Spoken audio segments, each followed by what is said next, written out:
Ó, eu não falei olá hoje. Falei oiê. Vou começar o entrefala agora, igual blogueirinha. Olá, seguimores. Tô brincando. Não vou fazer isso. Olá, Cíntia. Cíntia tá muito interessada nesse tema, porque é professora também. Cleuber, nosso convidado de segunda-feira. Revelei, era surpresa. Tá bom, Cleuber vai estar segunda-feira junto com a Nina. Oi, vamos esperando nossa convidada. Manrique Tâmara entrou. Agora sim, vamos começar mais um Entrefala.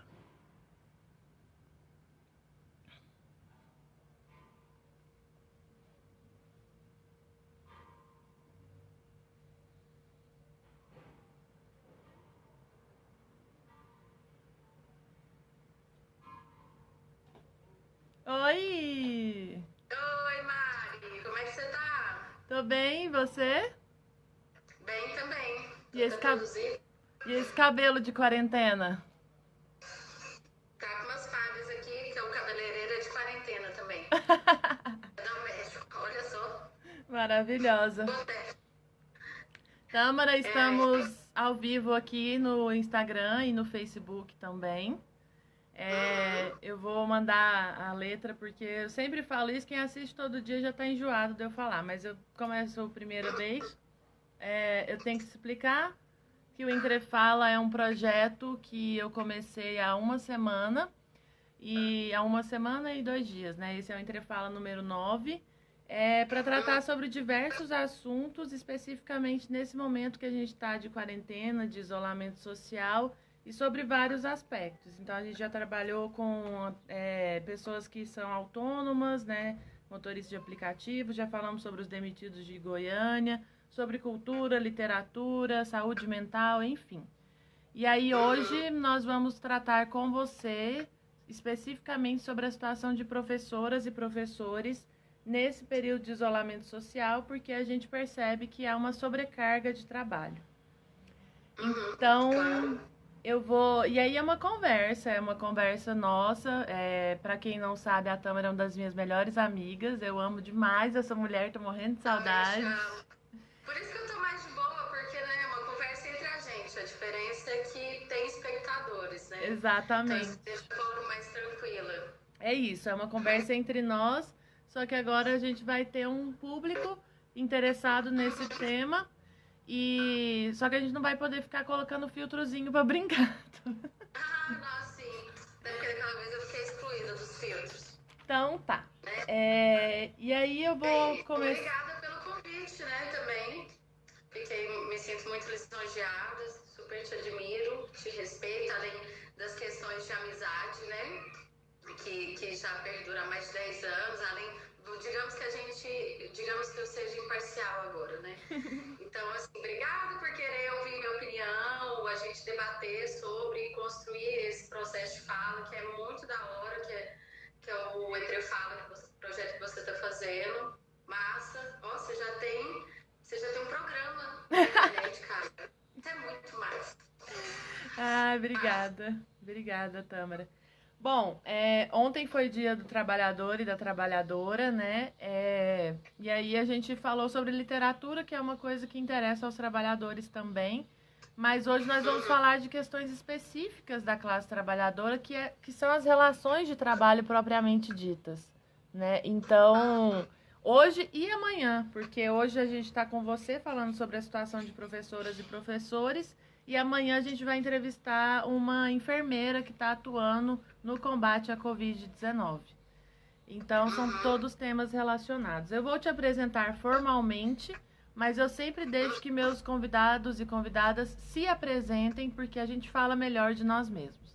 Então, a sua Aham. apresentação formal, você é Tâmara Manrique, né? Como eu já disse, é professora da rede privada de ensino, graduada e especialista em História, e além de uma grande amiga, então eu deixo a bola para você se apresentar e de falar algum aspecto que eu não tenha dito. Não, obrigada. É basicamente isso mesmo. Sou formada em História, dou aula no Fundamental e no Ensino Médio. No Fundamental 1, inclusive, mesmo sendo professora de área. São situações e contextos multiversos, e isso eu assim, particularmente acho interessante, porque acho a sala de aula um laboratório, né? Ele é um espaço de campo, de pesquisa, ou deveria ser, porque é nele que a gente coloca em prática aquela série de teorias, metodologias que a gente acessa durante a graduação. E o que permeia uma grande parte da minha preocupação hoje em dia é a sala de aula como a escola, vamos falar da instituição escola, né? A escola como um espaço que não produz muito pensamento, não produz pesquisa, e por isso não produz autonomia, e por não produzir autonomia, né? Tanto nos seus profissionais quanto nos alunos, não consegue propor soluções viáveis diante de uma situação como essa que a gente está vivendo. E é o colapso, pais sofrendo, escola sofrendo, professor sofrendo. E do meu ponto de vista, assim, fazendo já uma introdução e uma coisa meio geral, são questões de ordem metodológica. Os enfrentamentos que a gente vive hoje, é claro que existem questões trabalhistas, mas essas questões trabalhistas também esbarram em questões metodológicas, porque a escola não sabe se portar diante do novo.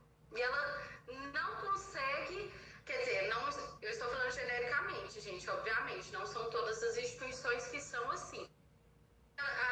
Eventualmente, quando a escola é muito, a instituição escolar é muito conservadora, ela não consegue propor soluções. E qual é a parte do pensamento científico, independente da área que é relevante? Lidar com problemáticas e a solução de problemas. Se a escola fosse um lugar que produzisse realmente pensamento, produzisse realmente, conduzisse as suas atividades de uma maneira científica, talvez a gente não teria tanto dessa angústia que tem agora, e o que da minha interpretação gera também um acúmulo de trabalho de tantos colegas. Não sei dizer, por exemplo, se essa é a minha realidade particular agora, porque dar aula sempre dá muito trabalho, certo? E assim, você corre de uma escola para outra, e aí você faz assim uma super performance lá na frente, uma ginástica doida, bem, porque o professor é o protagonista ainda em alguns e vários modelos de ensino. Então, nossa, tem um monte de aluno meu aqui, que caixinha. Oi, Felipe. Aí, enfim, um monte não, eu vi o Felipe agora, que gracinha. Então, assim, até me perdi aqui. Então, a escola, se ela tiver um processo se ela tivesse um processo de fomento ao pensamento crítico, pensamento científico, talvez ela iria se dispor de uma maneira mais flexível diante dessa situação, ao invés de ficar massacrando, né, tentando impor um modelo de aula presencial num contexto e num lugar que é totalmente diferente, que é isso aqui, ó, agora, que é a tecnologia. Enfim, mil debates. Né? Ó, você já atropelou algumas perguntas minhas, mas tudo bem. Isso é ótimo. Eu sou palestrinha, por isso que eu sou professora. Né? O Entrefala é isso. A gente vai falando, tem que falar mesmo. E o pessoal já tá participando tanto aqui quanto no Facebook. Quando eu fico olhando assim é porque tá aqui no Facebook, tá? Só pra explicar. Tâmara, eu queria começar pra gente introduzir no assunto, né? Pra gente começar a debater sobre esse tema. E aí tem um outro lema do Entrefala, que é o pessoal é político, que eu trouxe isso do feminismo, mas que esse pessoal que você acabou de dizer que não sabe se é só você que está passando, ele é político na medida em que a gente observa que outros professores e professoras estão passando pelo mesmo. Então eu queria que você fizesse para a gente, óbvio, sem expor demais a sua rotina nem nada, mas enquanto trabalho mesmo. Como era a sua rotina diária de trabalho e como ela é agora? Só para a gente tentar fazer um comparativo para quem não é professor e professora, para a gente entender o que mudou, né? Então, assim, você acordava tal hora, pegava um ônibus, ia para a escola, não sei o quê, e agora como é que isso muda nessas vicissitudes, nessas subjetividades, mas que também dizem a respeito de um todo? Certo. Eu vou tentar reunir aqui o que é mais relevante, que está mais próximo da minha memória, né? Bem, eu acho que no contexto, numa situação de preparar a aula, sabe? Você preparar uma aula é estudar. E eu acho que é o que toma uma parte significativa do tempo. Porque é difícil não estudar para dar aula. Então, quando você monta um plano de aula, por exemplo, você faz isso através de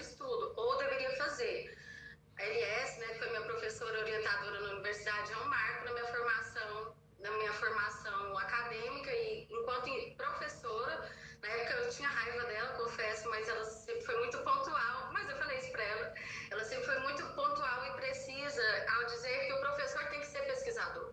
Sim. Então, até para a gente diminuir esse abismo que existe entre o espaço de pesquisa, entre o ambiente acadêmico e a escola, porque na escola tem que ser isso também, gente. Isso não é coisa de universidade. Então, o professor, quando a gente vai montar um plano de aula ou pensar uma aula, é um processo de estudo. Então, isso demanda muito tempo. Claro que, assim, quando eu dava aulas presenciais, o que acontecia?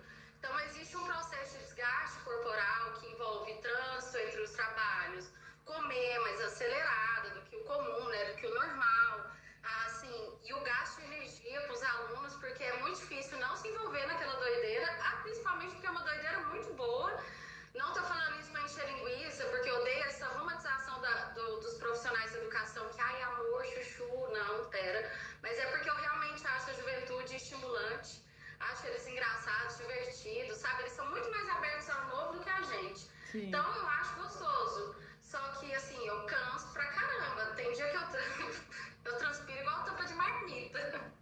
Então, assim, essa parte do cansaço físico, há uma diferença. Não quer dizer que eu não esteja produzindo, só que eu passo o quê? Eu acordo 5 horas da manhã e chego em casa uma média de 8 horas da noite.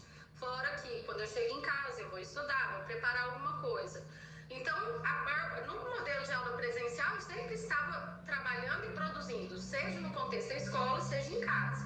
Fora atividade que se corrige, atividade que produz, e tantos outros aspectos a mais.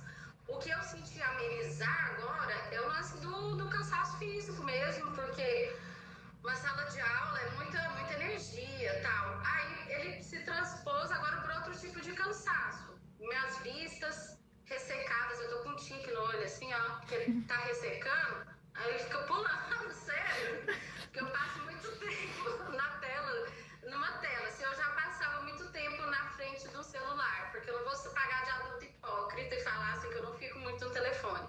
Já viu adulto com uma jovem ou criança? Esses meninos passam o dia inteiro no telefone, eu fico assim, tá todo mundo escutando Schubert e indo em exposição, certo? Né? Não, velho, sabe? Tipo assim, massacra. Tem um teórico italiano que eu li essas semanas por indicação de um artigo do Tales, eu esqueci o nome dele, é uma pena. E ele menciona isso, tipo, que não estão escutando essas crianças, esses adolescentes dentro de casa, a demanda deles. Mas então, voltando. Então, como é um lugar muito cheio de energia, não tem mais esse cansaço físico, sabe? Mas não estou dizendo até que, da parte do meu envolvimento com os alunos, que eu acho esse cansaço físico ruim, porque eu sou pilhada, né? Então, extravasa um pouco. Mas aí agora tem outro tipo de cansaço. Um cansaço da minha vista tá diferente, tá bem ressecada, tô com umas questões no olho, o nervosismo da exposição, né? Porque eu não sou blogueira, né? Igual você falou, bom dia, seguidores, instagramers, não, eu tô à vontade aqui porque você é minha amiga, inclusive.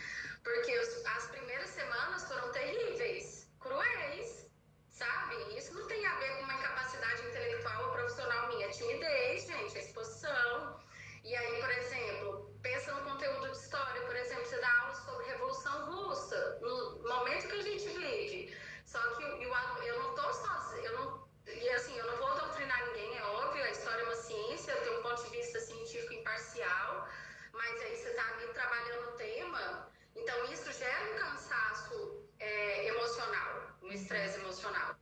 O outro cansaço que eu tô tendo, assim, é uma preocupação mesmo intelectual, porque como eu tô o tempo inteiro amassando barro nisso, pensando, debatendo, acho que meu companheiro, o Thales, não aguenta mais eu debater sobre sala de aula, porque, é sério, porque assim, ele aguenta. Não dá pra adaptar a aula presencial, não dá. Então assim, putz, eu tenho que pensar, eu tenho que me desdobrar em ações, cadê a resposta? Tateando esse terreno totalmente novo. Então assim, são outras demandas. Por outro lado, por estar em casa, eu senti, tem uma parte boa também, que é assim, eu tô sentindo mais prazer nas leituras, então eu tô aqui com todos os meus livros, e aí, por exemplo, olha só, trabalhar Ortega y Gasset com uma turma de terceiro ano do Fundamental 1 é uma loucura Legal. Claro que você tem que fazer adaptação. Então, por ter esse outro momento, menos cansaço físico, do ponto de vista da produção, tá sendo massa, sabe? Tá sendo interessante também. Por outro lado, o modelo de envio das atividades, né, que existe, que persiste, porque a Secretaria de Educação proibiu a avaliação, prova, né, antes do retorno da quarentena. Proibiu? Então, eu imagino que... eu li, pelo menos o que eu li no site da Seduce hoje foi isso. Tá, eu não sei se proibiu, mas falou que as avaliações estavam suspensas antes da quarentena. Se eu estiver falando besteira também, de boa. Não, tranquilo, não é besteira não, é porque isso pode ser inclusive um processo de denúncia, porque eu tenho vários amigos professores, obviamente, e alguns deles, inclusive minhas priminhas que estão no ensino médio, etc., estão fazendo prova. Minha filhada está fazendo prova via online. Não é via na atividade? Porque é importante a produção, né? A produção escrita, você tem que manter o estímulo. Mas, por exemplo, esse educador, poxa, Francesco alguma coisa italiano, estava falando inclusive sobre isso no artigo dele, que foi vinculado no El País. Quem depois tiver interesse pode sim buscar informar. Que além de não escutar as crianças, os jovens, né? Lembrando que todo esse debate está sendo feito a partir de uma perspectiva genérica, até porque professor conversa com professor. Gente, professor conhece um monte de professor. Né? Então é sobre tudo. E sobre aquelas mensagens engraçadas que a gente vê no WhatsApp, de pais surtando, e essas coisas assim, enfim. E aí esse professor falando que assim, esse modelo que está sendo aplicado, ser educador, né? Ele é um teórico, na verdade. Falando que esse modelo, ele não está adaptado às demandas emocionais dos alunos, não está dialogando com o contexto, com a realidade, não está aproveitando o momento, por exemplo, para desenvolver outras habilidades. Por exemplo, a literatura. Não é a Lilia Schwartz que diz que os indivíduos se intelectualizam, acessam o conhecimento científico muito mais pela literatura do que as próprias áreas do conhecimento em si? Sim. Você entende? Por que não explorar essa doideira boa, sabe? Por isso que eu digo que uma série de questões que estão acontecendo e que refletem no cotidiano de trabalho dos colegas são de ordens metodológicas mesmo. Sim. Porque há muito desgaste tentando adaptar uma metodologia. Deixa eu só te fazer uma pergunta, então, para a gente não perder o fio da meada. Você falou de literatura, falou sobre o desgaste emocional e tudo mais. Eu vi que o Simeão entrou aí, ele foi quem falou ontem, foi o meu convidado de ontem no Entrefala, falou sobre literatura, justamente ele também é professor. E ele que me pediu para te fazer uma pergunta específica sobre saúde mental.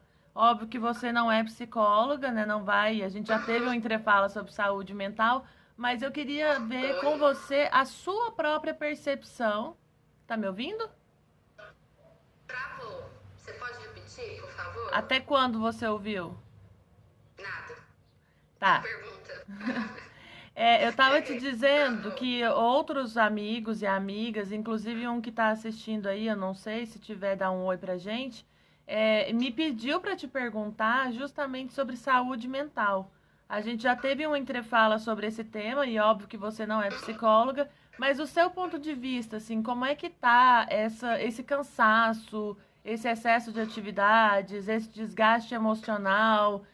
Como que você tem sentido isso? Inclusive, como a gente é bem amiga, eu te mandei um vídeo de um psicanalista, né, o Christian Dunker, falando sobre a saúde mental dos professores em quarentena. Eu queria que você comentasse como é que tá isso para você, porque eu vejo que muitos professores estão a ponto de ter um colapso, sabe? Tá um burnout mesmo. Então, você tinha falado sobre a questão, o que eu vejo que está acontecendo, e não é necessariamente a minha realidade, mas a gente debate muito entre a gente, não tem, né? É o seguinte, é tipo um ciclo. Os pais estão pressionando as escolas, entendeu? Para produtividade. E a escola, eventualmente, traduz produtividade com conteudismo. Não é? E aí, o que acontece? E quer resultado. Esse é o problema, né? Porque resultado, assim, quando se fala de educação, as coisas são construídas gradativamente. Enfim, aí querem resultado. E aí, por exemplo, como que regime de aulas não presenciais. Ela não determinou o que é AD, ela basicamente esse conceito, porque AD é outra coisa, gente. Homeschooling é outra coisa. Quem tá falando que isso é AD, pelo amor. Tâmara, não atropela minhas perguntas. Essa é a próxima. É porque as coisas se relacionam. Eu sei, amor. É tudo transversal. E aí, tipo, o que acontece? Esse conceito que a própria Secretaria de Educação deu abrange a perspectiva que você pode tentar reproduzir nesse tipo de ambiente aqui a aula presencial. Erro. Então, o que acontece? Os pais estão pressionando, né, as escolas por produtividade. Essa produtividade eles querem acúmulo, como eu disse, eventualmente, de uma forma equivocada, pode ser traduzido como conteudismo, e a gente já percebeu que conteudismo não proporciona aprendizagem significativa, né, não vinga muito. E aí, tipo, o professor lista, vamos supor, vamos pegar um caso hipotético, ensino médio, lista. Claro que esses alunos precisam desenvolver atividades, precisam desenvolver escrita, mas tecnicismo demais também não funciona. É muito mais interessante ele ter uma aprendizagem significativa agora. Aí lista, e aí o que acontece? Antes, a gente, por exemplo, a gente corrige trabalho, a gente corrige seminário, a gente corrige prova, mas quando a gente passa uma atividade, por exemplo, a gente corrige uma tarefa de casa. Vamos usar essa palavra, né? Essa coisa bem... A gente manda a tarefa de casa e a gente corrige a tarefa de casa na sala. Assim, é claro que a gente tenta dar atenção máxima para cada caso individual, mas a gente faz isso coletivamente. Porque no universo de 30, 40 alunos, é impossível você corrigir... Imagina você corrigir todos os exercícios da tarefa individualmente. Não daria tempo. Muito do que está acontecendo nesse acúmulo, nessa produção, nesse volume que está sendo exigido,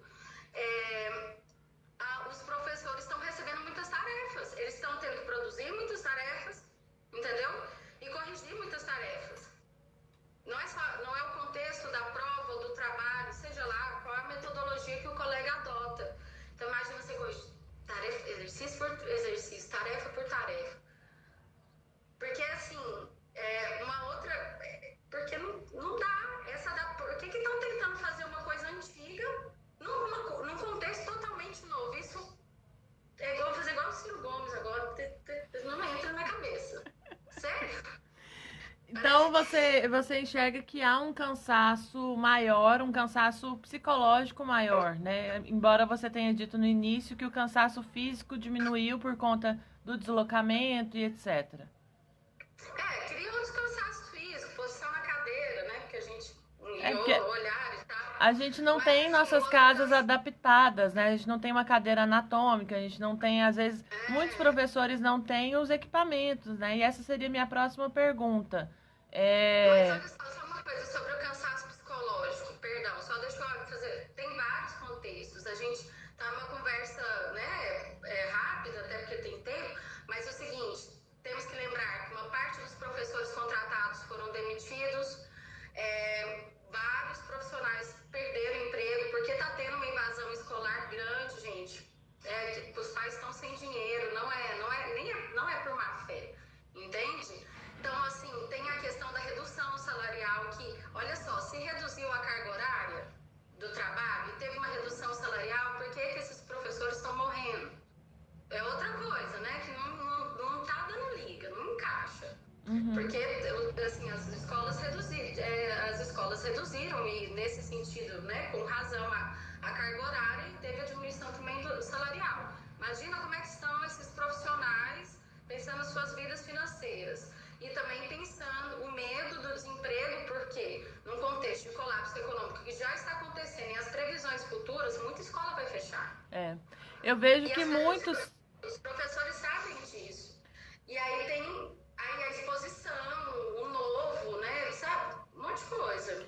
Eu vejo que tem muito professor que está com medo do desemprego, então por isso que estão se esforçando muito e ficando muito cansados, né? E aí eu vejo também uma questão que é muito grave. Eu comentei isso com a Karina, que foi a psicóloga que participou sobre saúde mental, porque assim, é o medo de ser mandado embora, é a redução do trabalho e essa questão de estar trabalhando em casa. Então, você trabalha 24 horas por dia, porque você não tem mais a separação de ir ao trabalho e voltar para casa. Sua casa fica como aquele lugar de sossego, de descanso. Agora é tudo uma coisa só. Então eu vejo muita gente que fica... online, porque agora a gente está fazendo tudo online. Todo mundo que tem a oportunidade de ficar em casa, trabalhar home office, é online. Isso gera um acúmulo de e-mail, mensagem. Nossa, Isso. Eu combinei com a Maíra de 7 horas da noite desligar a internet. Se for uma coisa importante, alguém me ligar, sabe? Sim. Porque, entende o que eu quero dizer? É uma boa dica para os professores que estão assistindo, que não tem tempo para nada. Ó. Reserva um tempo para você falar, não vou trabalhar. É isso. A sugestão da Maíra foi de criar um horário comercial de internet. Exato. Eu teria saído do trabalho, desliga a internet. Se for muito relevante, a pessoa vai me ligar. Entende? Outra coisa é isso acontecer dentro de casa. Sim. Poxa, você está fazendo a live lá da aula, alguém dá descarga. Você não pode impedir sua família. Tâmara, vamos... Eu tenho algumas perguntas aqui. Tava dando aula, ele me dando tapa na cara. Foi ridículo. O seu gato, né? Tâmara, eu tenho algumas perguntas aqui que a gente tem um tempinho, né? Porque o Instagram corta com 1 hora, então eu gosto muito de ler a participação.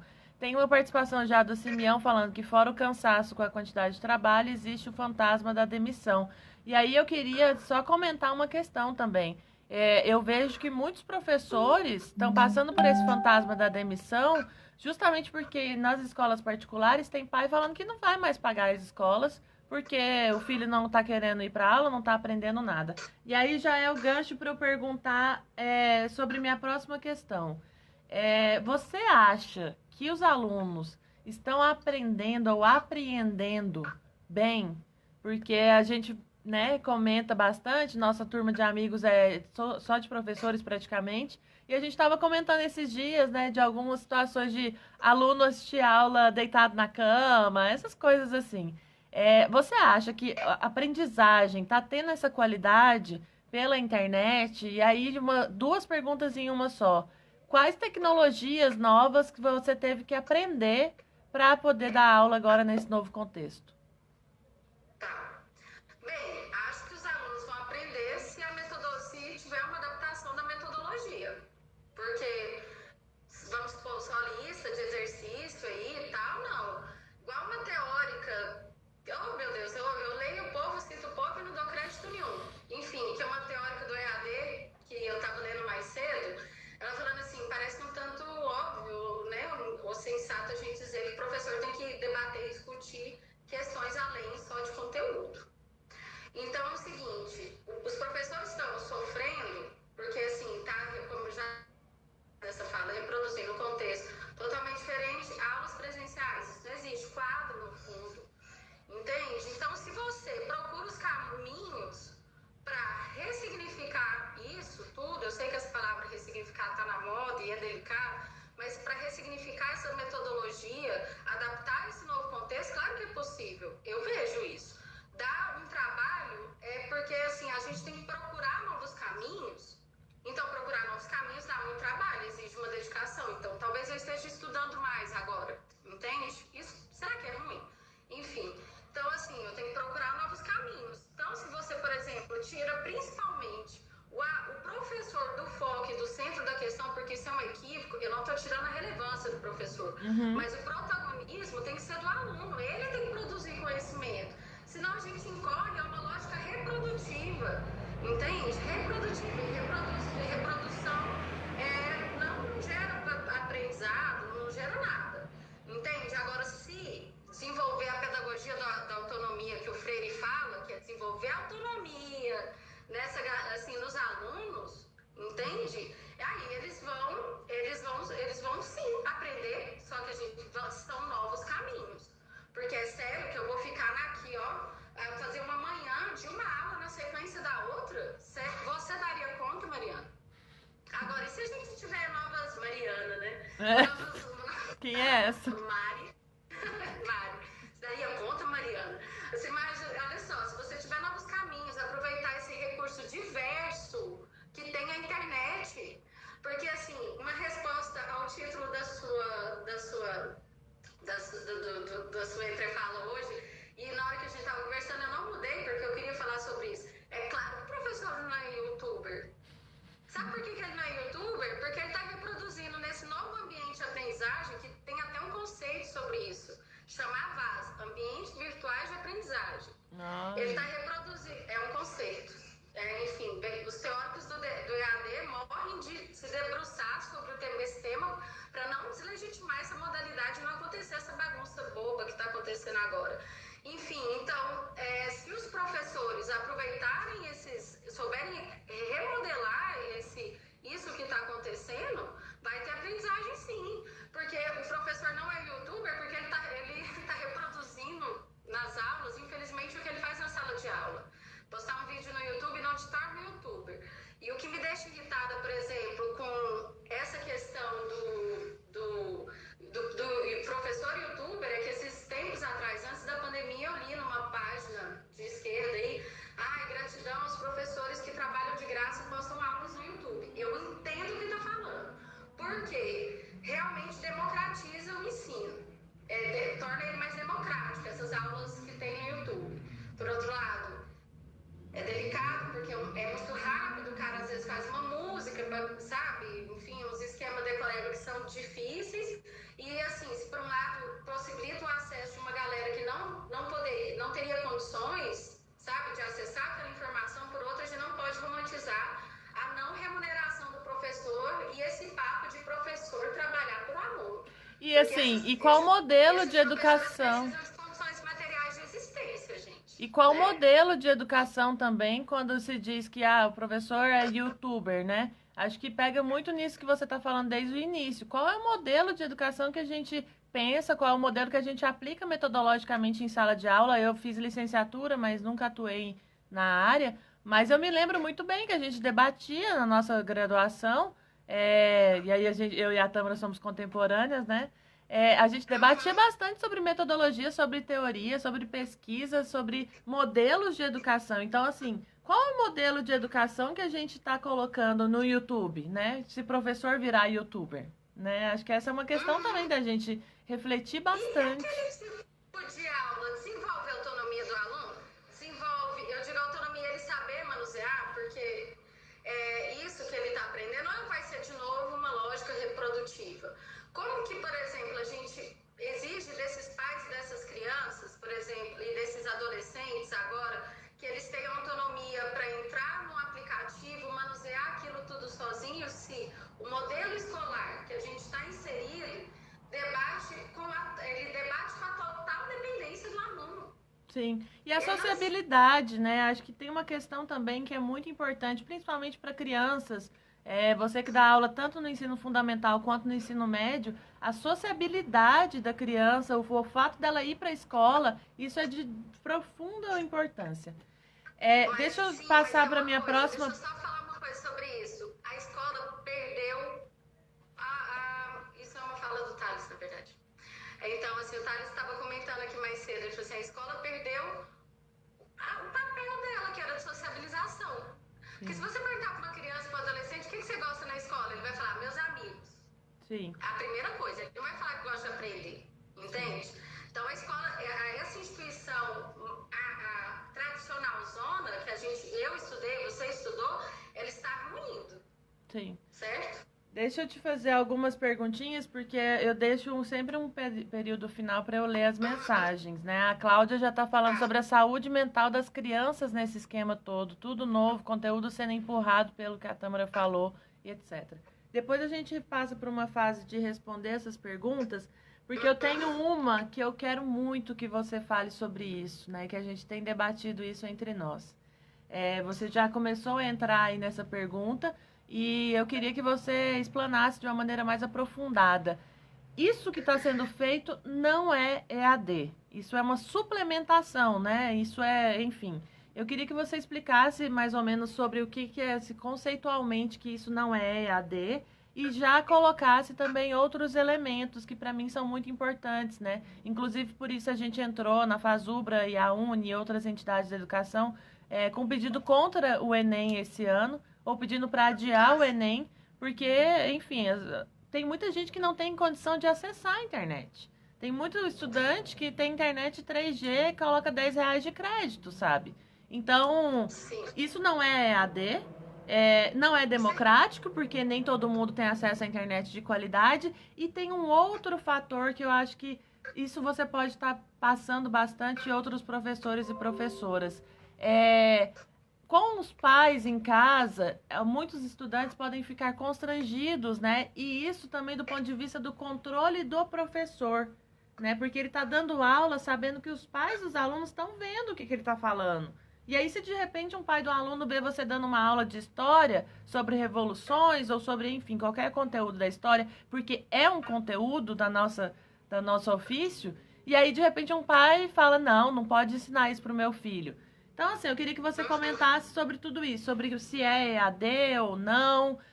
A Damares Alves, né, que é a ministra de Direitos Humanos e tudo, tem um projeto do governo para colocar homeschooling. Ela falou que a brecha da quarentena vai fazer finalmente ter homeschooling. Então, eu queria que você comentasse isso. É EAD ou não? O que faz com os alunos que não têm internet? E como que está essa interferência dos pais? E aí, com isso, a gente já passa para as perguntas do pessoal.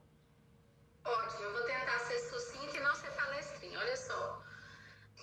Mari, realmente, esse momento, esse novo, ele introduz um caminho que talvez seja sem volta, que é o uso definitivo de tecnologias no processo de aprendizagem. Isso não vai ter como mudar, né? Por exemplo, os alunos, eu tenho vários alunos que eu já vejo se distanciando do livro didático, porque aí, vamos supor, eu vou lá, explico o conteúdo, faço uma aula expositiva dialogada, aí ele na hora de estudar, ele vai no YouTube, ele não quer ler, entende? Enfim, então tá tendo um distanciamento com o livro didático, eles perguntam, mas por que, professora? Eu vou ler o livro, tem um cara lá, então assim, isso já estava acontecendo. Então esse é um caminho sem volta. Por que não é EAD? EAD é um regime de aula, de curso, sei lá, pode ser no ensino superior ou fundamental, médico, sei lá o que for, ele tem critérios diferentes. Num modelo de aula presencial, ou esse regime de aulas à distância, que seja, o aluno que não tiver 75% de presença na aula, ele está, ao longo do semestre do ano letivo, ele está excluído, são os termos da lei, né? Ele reprovou. Então, esse também é um dos critérios de avaliação, ele tem que estar presente, começa aí. No modelo EAD, o que determina a avaliação do indivíduo é a participação nos fóruns, é a participação na entrega de atividade, principalmente sobre o que esses teóricos do EAD se debruçam, principalmente para a galera não zoar o EAD, não ficar assim, não, vamos levar isso a sério, porque é a resposta, a solução, mesmo que não seja a melhor, de acordo com o critério de cada um, para uma categoria de trabalhadores, por exemplo, que quer ter acesso ao ensino superior. Então, o EAD respeita, por exemplo, ele respeita que o aluno tem que, primeiro, no EAD não existe EAD sem autonomia. Essa palavra não existe. Porque o aluno vai ter que fazer, o aluno vai ter que criar uma rotina de estudo, ele vai criar o horário dele, não precisa cumprir um horário formal, e o critério não é a presença. Outra coisa característica do EAD é a existência de plataformas mesmo, em que você tem fóruns, se vinculando. Então, ela é muito dinâmica, é totalmente diferente de uma live. É algo que você interage, você vai manuseando ali. Você fez EAD, né? Eu fiz a pós-graduação em História e Cultura Afro-Brasileira e Africana em EAD. Ela era semipresencial porque todo mês eu ia para Cavalcante, que era o polo lá né, que tem lá no norte, próximo estrategicamente das comunidades quilombolas. Mas, enfim, a plataforma EAD, galera, ela é muito versátil. É assim, você mexe, ela tem muitos recursos, não é estático. Nossa, a aula presencial não tem nada a ver com isso. Então, assim, você dá uma live, não é praticar o EAD, você está burlando uma série de critérios técnicos na análise da coisa. Qual era a outra pergunta que você tinha feito? Sobre alunos que não têm internet para acompanhar essas aulas e sobre, inclusive, entrando na questão do Enem e sobre os pais terem o controle da sala de aula. Sim, isso sim. Um marco delicado dessa situação e uma situação que pode colocar em risco é a autonomia dos professores, porque eles estão sendo muito mais vigiados, exaustivamente vigiados. Eu sei de instituições que estão se posicionando assim de uma forma muito bacana, preservando essa autonomia, entende? Porque se o pai reclama que ele não é professor na hora de ensinar a tarefa, ele tem que lembrar que ele não é professor na hora de determinar as metodologias de ensino e o conteúdo científico que é vinculado de acordo com uma série de documentações que regem nosso ofício. Então, eles têm que se colocar no lugar deles também. Claro que eles têm que participar ativamente disso. Eu não estou excluindo. Mas o espaço de fala, você sendo professor, você não pode falar. Não é isso. Mas, assim, dentro das considerações e dos limites. Então, eles vão ter que procurar estudar, se aprofundar nessa questão para aprender a debater e criticar. Porque é muito difícil, por exemplo, você deixar de citar um fato histórico que é científico, é comprovado cientificamente por fontes históricas, não é uma questão arbitrária, e ser chamado de doutrinador. Cientificamente é muito infantil isso, né? Assim, quem pensa, dialoga com uma lógica científica, não precisa rir disso, né? Besteira. Então, assim, é a mesma coisa do que essa tendência de falar que o Holocausto não existiu. Tá? Nossa. Beijos, né? Beijos. E aí, antes de passar, e aí o pessoal já tá mandando, quem quiser vai mandando mais pergunta aí, a gente tem alguns minutinhos. Eu queria comentar sobre isso, Tâmara, porque assim, o governo federal é uma lástima, né, em todos os aspectos. Mas na educação eles têm projetos bem específicos, né? Eles têm projeto de sucateamento de universidades públicas, tem projeto enfim, de ideologia, de tirar o que eles chamam de ideologia de gênero, que é uma falácia, isso nunca existiu. E aí eles têm um projeto que eles estão doidos para colocar em prática agora, e aí estão usando a quarentena para isso, que é o tal do homeschooling, né? E aí essa fala da Damares é muito significativa do que a gente pode ter pós-pandemia, porque, ao meu ver, pós-pandemia eles vão aproveitar um monte de questões trabalhistas que estão sendo retiradas e vão começar a colocar como política pública. Então, pode ser que a gente coloque homeschooling, né, nesse modelo que a gente está tentando pensar e tudo, tem uma imposição do governo aí para regulamentação do homeschooling e tudo mais. Como é que vai ficar isso? Quais são as perspectivas pós-pandêmicas? Eu acho que esse papo de homeschooling aí vai vir travestido de inclusão digital. Mas no de inclusão não tem nada, né? É só exclusão. Porque a gente sabe que uma porcentagem significativa dos alunos tem acesso, dificuldade à internet, até porque precisam de equipamento para início de conversa, que é o celular ou o computador, e esse equipamento não é barato. Então, por exemplo, pensando na questão do caso do Enem, tem que adiar, eu não respondi, desculpa. Por quê? Tem um controle do que está acontecendo e o que está sendo vinculado? Não tem. Como é que você toma uma decisão sem antes ter um parecer, um parâmetro, entende? Então tem que adiar mesmo, porque como é que a gente sabe o que está sendo desenvolvido entre as instituições? Não há um levantamento sobre isso ainda, né? Enfim, sobre essa questão do homeschooling, dependendo, acho sim que há uma possibilidade disso ser utilizado, como eu disse, vai vir travestido de inclusão tecnológica, tornar a educação mais tecnológica, como por exemplo, você tem alguns modelos nos Estados Unidos, na Europa, mas aquilo ali é diferente o que está sendo feito. Não é você tirar o aluno da escola e, de certa forma, me soa até como transferir a responsabilidade do Estado no que diz respeito à educação. Assim, esse é o ponto. Não é transferir a responsabilidade do Estado. Então, por exemplo, dentro de uma instituição, quando a gente fala, por exemplo, de mudar o protagonismo na maneira de ensinar, que o aluno tem que ser agente da construção do conhecimento, etc., a gente não está excluindo a figura do professor em momento algum. A gente está falando de instrumentalizar intelectualmente e produzir mais autonomia desse aluno. Em momento algum, o professor tem que deixar de existir, mesmo numa plataforma EAD. Na verdade, numa plataforma EAD tem um professor e monitor, ou tutor, depende. Então, assim, tem dois, sabe, são dois. Então, cara, eu acho que, assim, não existe futurologia, né? Mas pelos caminhos que o desgoverno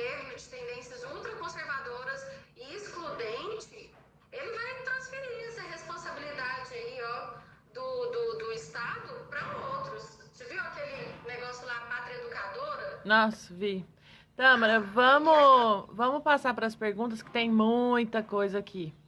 Vamos lá. Aqui no Facebook eu vou lendo para você e aí a gente passa também para os do Instagram. Aqui no Facebook, a Angélica Oliveira diz que em Goiânia o prefeito suspendeu os contratos e cortou o salário, colocou um grupo de professores para dar aula em EAD, ela coloca entre aspas, que inclusive não tem nenhum professor dos alunos envolvido. Para justificar o corte de salários, essa EAD em letra minúscula mesmo não está funcionando direito, está havendo muita reclamação. Isso é uma denúncia sobre o que está acontecendo na Prefeitura de Goiânia. A gente conversou com o Rodrigo. Só um minutinho. A gente conversou com o Rodrigo essa semana e eu vou ler todas as perguntas e aí acho que fica melhor se você responde de uma vez. A Natália Lino, ela fala que, bem no comecinho, quando a gente falava das provas, ela falou, eu acho que a prova mesmo está proibida. Podem ter atividades avaliativas, mas não como prova. A Maíra Chalub fala, por essas e outras, professores devem ser mais valorizados. Vamos lendo aqui. Simeão, oi, que bom que lembrou da pergunta que pedi, era aquela de saúde mental. A Camila te manda beijos. O Jonathan fala, o mundo não será mais como antes, depois dessa pandemia. Uma aqui também do Simeão que eu já li, que é a questão do fantasma do desemprego. E há uma participação aqui também da disciplina do ambiente escolar é insubstituível, é a opinião do Jonathan. A Ana Cláudia fala, gente, a saúde mental das crianças... esse eu já li para você, né? A saúde mental das crianças. Camila Mandu fala que o Chico gosta de aprender, sim. Eu também gostava, Chico, mas a maior parte dos alunos às vezes não, e tudo bem, acontece. It's Bia comenta que a disciplina de ensino... Parabéns pela aprovação na UNB, letras, legal você fazer isso, fiquei feliz, beijo. A disciplina de ensino virtual é muito delicada, se tratando de saúde mental e interação social, além do problema... Aí cortou a mensagem. Problemas como déficit, desfoque e desejo de informação imediata que desmotiva a frequência e aulas. Cíntia Dato fala, Mari, a Secretaria de Educação está auxiliando e regulamentando o ensino das escolas particulares também aí em Goiânia? Bom, Cíntia, quem vai responder é a Tâmara, né? Eu sou só interlocutora aqui, entrefaladora. São essas as perguntas e contribuições. A gente tem cerca de 10 minutinhos, então...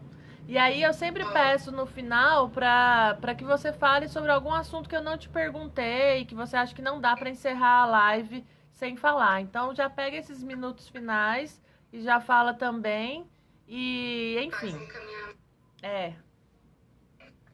Eu queria começar sobre a questão apontada pelo Simeão, novamente sobre a questão da saúde psicológica dos professores. Olha, gente, vou ser sincera e parcial agora. Toda vez que eu vejo uma live sobre saúde psicológica de professor, eu tenho vontade de morrer. Tipo assim, está na Disney, irmão. Porque se vou não debater questões metodológicas, não vai diminuir uma parte do sofrimento do professor. Não adianta, você entende? Tipo, essas questões metodológicas que eu tô falando desde o começo, e tô chata com isso mesmo, tipo assim, porque tem que adaptar, tem que criar outra coisa. Como aquela frase lá da música, o passado é uma roupa que não serve mais, não é mesmo?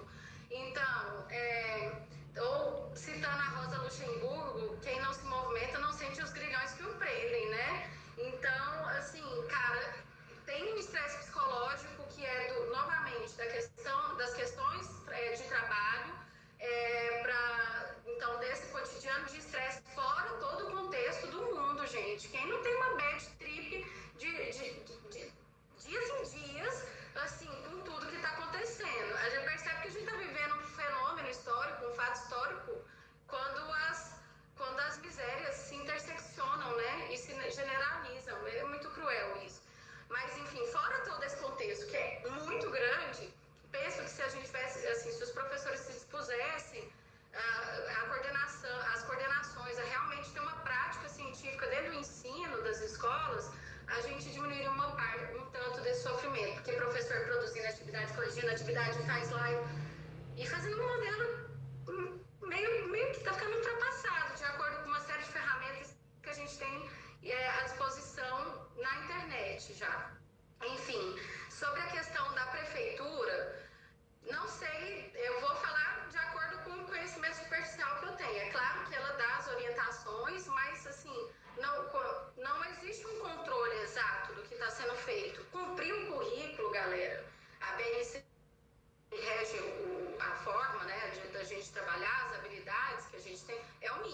Uma questão, por exemplo, que me preocupa é porque nessa enxurrada aí de aula conteudista, transdisciplinariedade, interseccionalidade, cadê elas? Porque eu realmente não acredito em ensinar áreas de conhecimento assim isoladas. Por isso que minha cabeça voa, inclusive, quando eu converso, porque eu penso um monte de coisa, entende? Enfim. A gente percebe.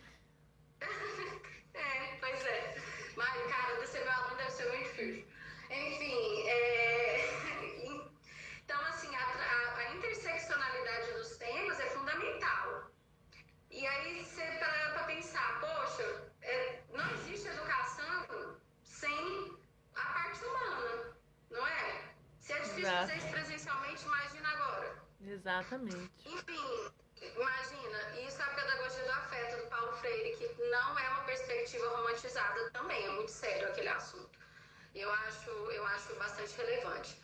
Enfim, e aí como assim, então sobre essa ação da prefeitura, eu acho que não há um processo de catalogação, de estudo, sabe, de observação mesmo do que está acontecendo. Fato é que eu defendo a prorrogação do Enem em vista disso. Não há um controle, não digo controle da maneira coercitiva, certo? Mas um controle mesmo de fazer um estudo, análise, amostragem, sabe? Isso mostra novamente a minha hipótese de como, infelizmente, a escola tende a ser um lugar pouco científico, que não produz muitas ideias, senão, sabe, é lamentável.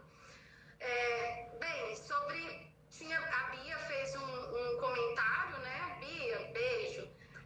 Bia, olha só, a questão psicológica dos alunos, a falta de atenção, concentração, realmente são extremamente relevantes de ser pensadas. Olha só, às vezes eu fico meio chocada, Bia, tipo, o que a gente vai fazer agora? Eu acho que o professor tinha que se preocupar com isso. O que a gente vai fazer agora?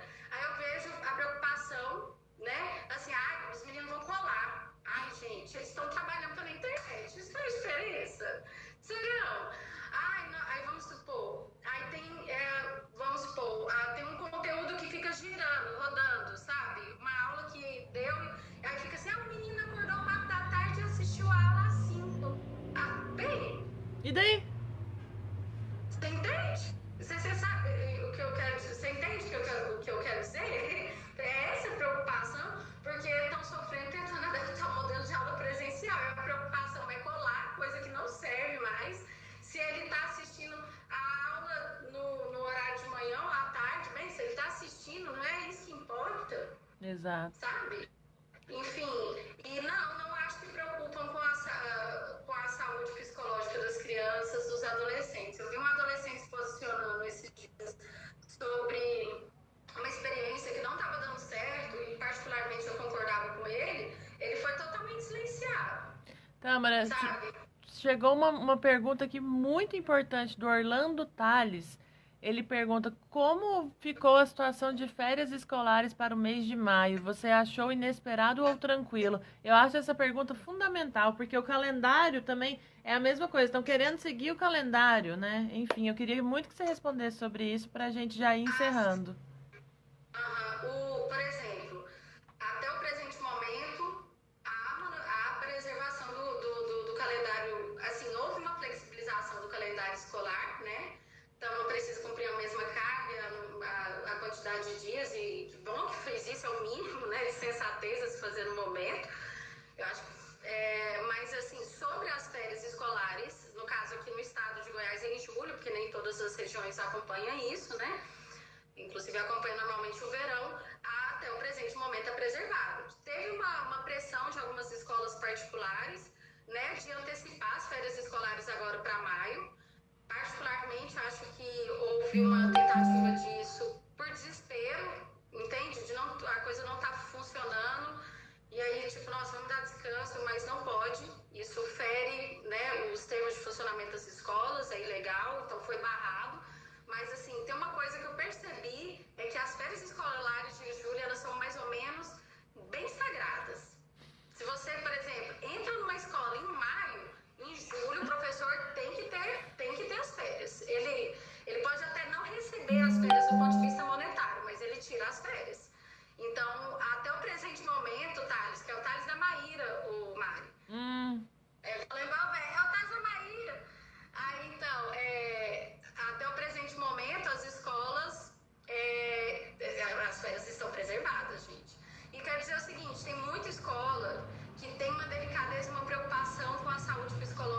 alunos e a maneira dessas atividades chegarem lá sem massacrar eles, porque eu sei. E é massa, eu tô vendo muita coisa linda acontecendo, gente. Não vamos descredibilizar a educação, não. Porque assim, não, vamos largar esse negócio velho chato de lado. Vamos fazer uma coisa nova. Tem demais, gente. Tem demais. Tâmara. Mas pra isso acontecer, as pessoas têm que ser debatidas. A gente tem 3 minutinhos. O Thiago Zancopé. Oi, Thiago, lindo. Oi, Thiago. Tâmara, na educação presencial existe, sei lá, numa leitura livre do Foucault, um processo de controle do corpo, e no virtual isso se perde, pelo que entendi. Você está criticando essa preocupação. Não dá tempo de responder, a gente tem 3 minutos, e aí eu queria ir encerrando, te agradecendo muito, muito, muito, muito por ter aceito o convite, pela quantidade de comentários aqui no Facebook, no Instagram e visualizações. Acho que foi uma das entrefalas mais sucesso. Você é sucesso, né, Tâmara? Eu tava quase morrendo. Você é muito sucesso. E aí pelo convite. A gente eu vai... Eu mordendo as paredes da sala aqui sem debater isso, sério, porque eu tô sozinha, eu tô isolada. Não aguento mais vídeo chamado.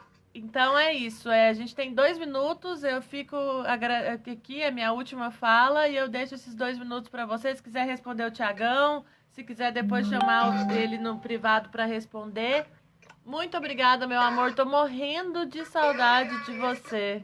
Também tô com saudade. E aí usa seus 2 minutinhos aí até acabar. Tá. Gente, vou usar esses 2 minutos. O seguinte, para de massacrar essa galera jovem e criança. Eles são criativos, a cabeça deles é um paraíso das coisas. A gente não podia explorar isso de uma maneira mais interessante do que, eu vou usar um palavrão, fuder com o psicológico deles só para ficar livre de uma tarefa tão importante que é acompanhar o filho. O pai tem que ser um mediador.